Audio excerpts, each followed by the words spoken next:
Ngayon po, magluluto naman po ako ng pork caldereta. Ang aking mga sanggap na gagamitin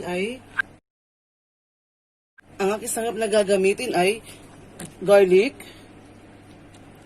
chili, onion. Wala po akong red pepper kaya ang ginamit ko po ay yellow capsicum, carrots, potato, liver spread, tomato paste, and tomato sauce. At ang ating main ingredients ay ang pork. Gumamit po ako ng 1 kilo ng pork belly. So ngayon po, pupunta na po ako sa aking kusina para ipakulo ko po ang ating pork. So alin na po kayo, punta na po tayo sa aking kusinang maliit. Ang kusina po ni Madam Michelle. So ngayon po, ito po ang pork. Ilagay po natin sa kaserola. So ngayon po, lagyan po natin siya ng black pepper.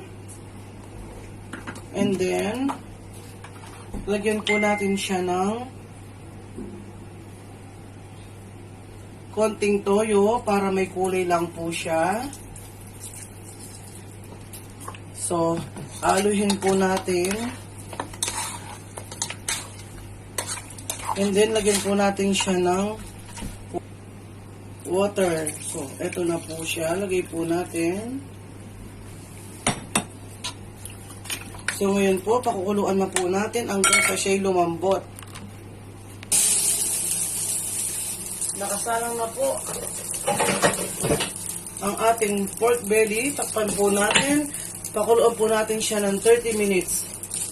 Ngayon po, malambot na po ang ating pork. I-set aside na po natin.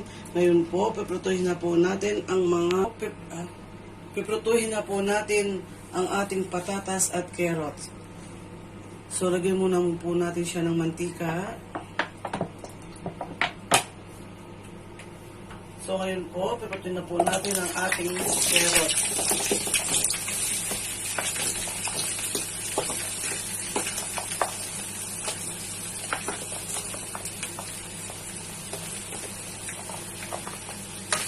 So, yun ako po yung carrots dahil hindi po siya kasya sa ating kawali.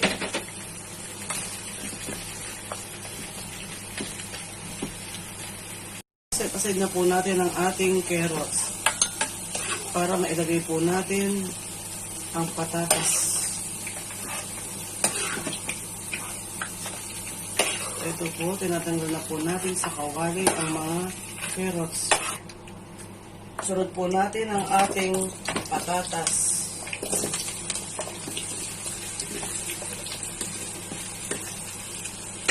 So, ayan po. Hintayin natin po silang maluto. Iwan muna po natin ng 3 to 5 minutes. So, ngayon natin po aalisin na po ang ating potato. Igigisa na po natin ngayon ang ating pork. Ang ating mantika. Malagyan na po natin yung mantika. Pinamprito po natin ng patatas at carrots. So ngayon po, lagyan na po natin ang ating sibuyas.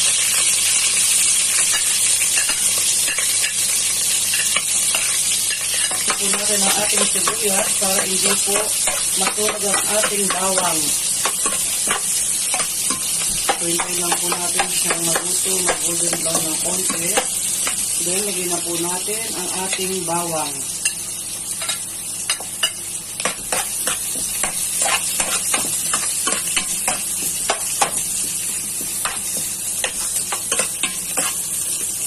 So, hintayin lang po natin mag-golden brown ng ating bawang.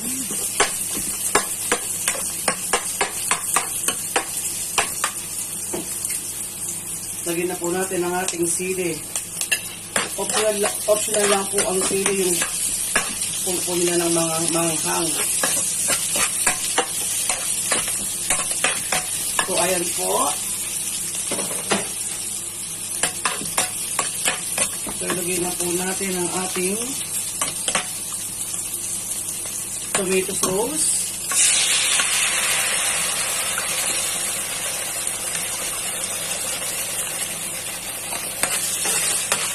Ang ating tomato paste.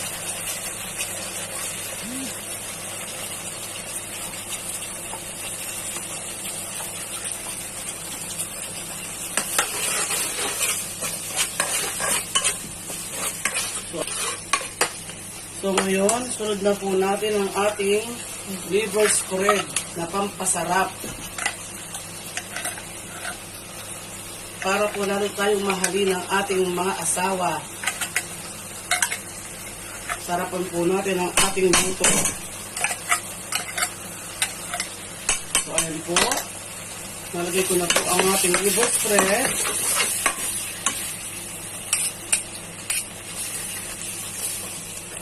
So po, lagay na po natin ang ating pork.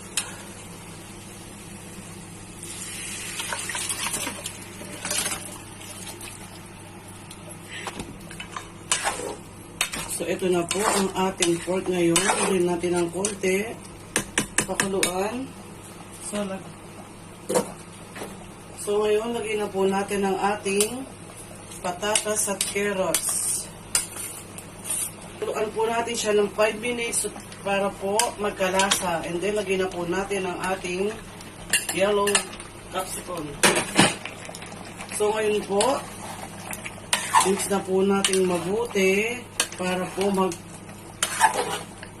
po ng yun po natin mabuti para mix po yung sauce sa nilagay kong mga gulay natin, yung mga carrots at patatas. So, ayan po natin siyang kumulo ng 5 minutes. After that, alisin na po natin ang ating caldereta. So, tapan po muna natin. 5 minutes later.